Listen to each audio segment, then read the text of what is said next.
제47장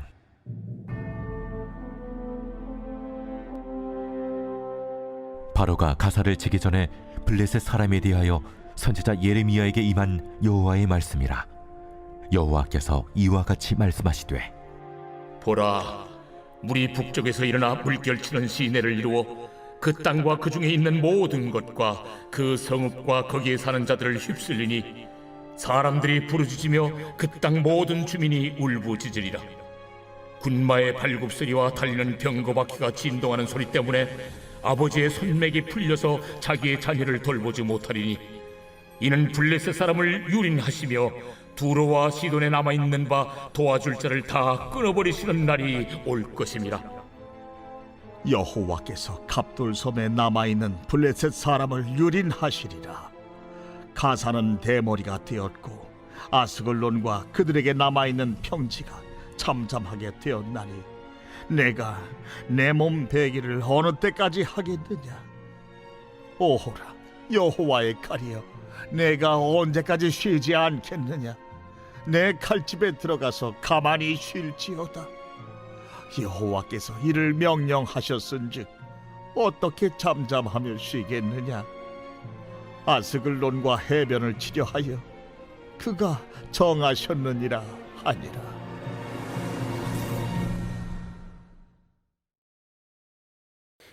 (2022년 4월 27일) 새벽, 하나님의 말씀은 예레미야 47장 1절부터 7절입니다. 47장은 이방 10개국 중 두 번째인 블레셋에 대한 하나님의 강력한 심판의 예언의 말씀입니다. 블레셋은 이스라엘 백성들이 가나안에 들어온 후 항상 적대적 관계에 있던 나라입니다. 블레셋은 본래 지중해에 있던 크레테 섬, 즉 갑돌에서 팔레스틴 서남쪽 지중해 연안으로 이주해 온 민족으로 하나님께서 이스라엘 민족에게 멸절하라고 명령한 가나안 7족속 중 하나입니다. 그런데 이스라엘은 하나님께 불순종하여 그들을 남겨두어 결국 자신들을 괴롭히는 가시와 같은 존재가 되게 했습니다. 이런 블레셋이 북방의 바벨론에 의해 완전히 멸망당할 것을 예언하고 있고 실제 BC 604년경 느부갓네살에 의해 멸망을 당하게 됩니다. 1절을 보면 바로가 가사를 치기 전에 여호와의 말씀이 임했다고 합니다. 가사는 블레셋의 5개의 주요 도시 중 하나입니다. 애굽이 가사를 침공한다는 것은 애굽의 세력이 북진하고 있음을 전제로 하는 표현입니다. 이 말은 애굽이 바벨론에 의해 멸망하기 전 애굽의 세력이 컸을 때를 말하는 것입니다.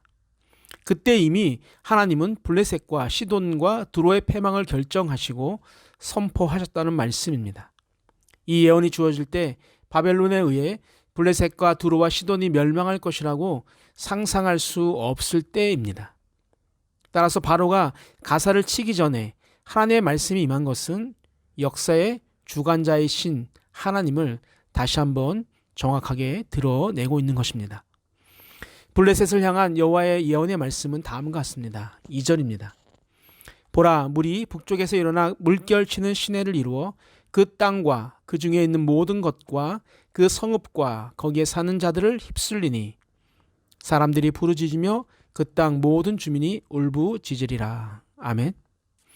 블레셋 멸망의 예언은 모든 것을 쓸어버리는 물결치는 물의 이미지를 사용하여 선포하고 있습니다.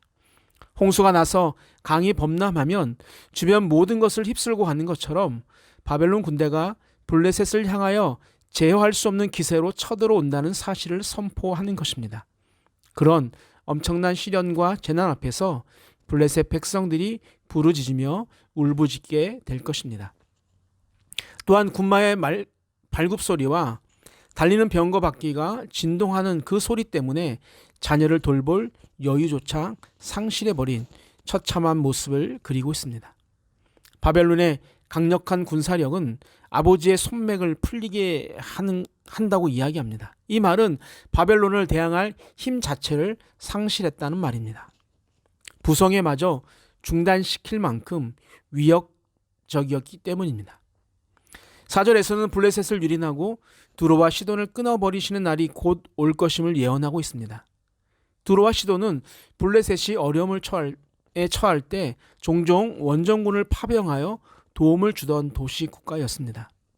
두로와 시돈이 끊어진다는 것은 완전한 절단과 또 블레셋의 철저한 파괴를 의미합니다. 블레셋의 멸망이 반드시 이루어지며 하나님의 심판을 절대로 피할 수 없다는 것을 강조하고 있는 것입니다. 블레셋의 고향인 갑돌섬에 남아있는 자들까지도 멸망을 면치 못하게 될 것을 언급하므로 하나님을 적대시하는 블레셋에 임하는 하나님의 심판이 얼마나 엄정하고 철저한 것인지를 보여주고 있습니다. 이후로 블레셋은 역사 가운데 더 이상 등장하지 않습니다. 블레셋인의 땅이란 이름의 뜻을 가지고 있는 팔레스타인이란 지명만 남아있을 뿐입니다. 5절부터 7절은 멸망 당시 블레셋인들과의 문답 형식을 사용하여 블레셋의 멸망을 다시 한번 더 예언하고 있습니다. 가사가 대머리가 되었다는 말은 고대 근동에서 슬플 때 머리를 깎는 풍습이 있었고, 또 성경에서 삭발한다는 것은 자신의 미천해짐과 부끄러움을 당했다는 애통의 표시입니다. 따라서 블레셋의 대표적 도시였던 가사가 대머리가 되었다는 말은 블레셋이 대머리처럼 황폐해진다는 의미와 함께 바벨론으로부터 극도의 수치를 당하게 된다는 것을 말합니다. 또 아스글론과 그들에게 남아있는 평지가 잠잠하게 되었다라고 말하고 있는데, 여기서 평지는 골짜기나 계곡을 의미합니다. 블레셋 사람들은 바벨론의 공격이 쉽지 않을 것이라고 생각하는 동굴이나 계곡에 숨어 있었지만, 그런 자들까지 모두 멸절한다는 예언을 통해 블레셋의 처절하게 멸망될 것을 말하고 있습니다. 그리고 자신들이 섬기는 신의 그 동정을 얻기 위해서 몸을 스스로 베는 행동까지 하게 됩니다. 참담한 상황에서 그들의 신에게 몸을 베는 종교 행위를 하지만 이러한 행동은 아무런 의미가 없습니다. 하나님이 하시고자 하는 일을 막을 수 없는 것입니다. 어떤 종교 행위도 말씀에 구체적으로 순종하지 않으면 그것은 백해무익합니다. 하나님이 원하시는 것은 종교의식이 아니라 하나님 앞에서의 진실된 믿음이고 또 말씀에 대한 구체적 순종이기 때문입니다. 이렇게 바벨론을 통한 침략을 받은 블레셋은 6절에서는 이렇게 말합니다. 오호라 여호와의 칼이여, 내가 언제까지 쉬지 않겠느냐? 내 칼집에 들어가서 가만히 쉴지어다. 블레셋의 이 고백을 통해 하나님께서 바벨론을 사용하여 자신들을 심판하고 계시다는 사실을 인식하고 있음을 알 수 있습니다. 이런 고백 때문이었을까요? 민족으로서의 블레셋은 사라졌지만 스가랴 9장 5절에서 7절의 말씀을 보게 되어지면 그들이 하나님께 돌아와서 유다의 한 지도자가 되고 에그론은 여부스 사람같이 된다라고 말하고 있습니다. 악하여 국가로는 멸망을 받았지만 남은 백성들이 복음을 받아 생명을 얻었다는 말씀입니다. 이러한 블레셋의 탄원에 따른 예레미야의 응답이 7절에서 이렇게 나옵니다. 여호와께서 이를 명령하셨은즉 어떻게 잠잠하며 쉬겠느냐? 아스글론과 해변을 치려하여 그가 정하셨느니라. 아멘. 여호와께서 이를 명령하셨은즉 어떻게 잠잠하며 쉬겠느냐는 수사 의문문으로 블레셋을 멸망시키는 것이 하나님의 분명한 뜻이기 때문에 이것이 이루어지기까지는 바벨론의 공격과 약탈이 멈추지 않을 것이라는 예언입니다.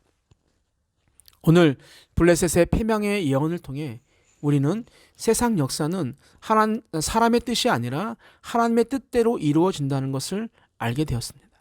그렇기에 우리는 내 생각과 뜻을 고집하고 고민하기보다는 하나님의 뜻이 무엇인지 묻고 깨달아 그 길을 걷는 것이 참 행복의 길인 것입니다. 또한 하나님의 심판이 결정되면 내가 그토록 사랑하는 자녀도 돌볼 수 없는 상황이 된다는 것입니다. 그날이 오기 전에 내 사랑을 내 자녀에게, 내 가족에게 반드시 전해야 합니다. 그리고 내가 줄 수 있는 참 사랑은 따뜻한 밥이나 어떠한 용돈이 아닌 참 하나님을 전하는 것입니다. 그것만이 하나님의 무서운 진노의 심판의 자리에서 구원의 자리로 옮기는 유일한 방법이기 때문입니다.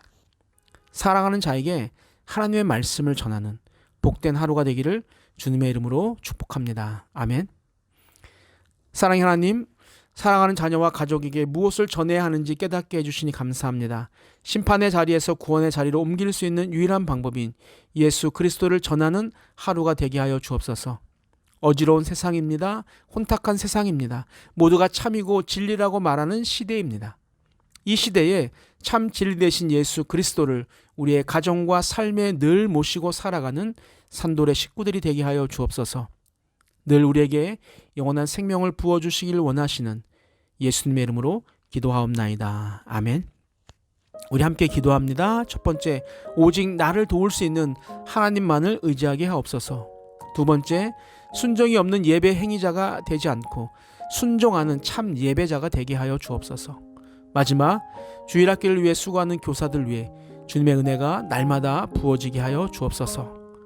우리 함께 기도하시겠습니다.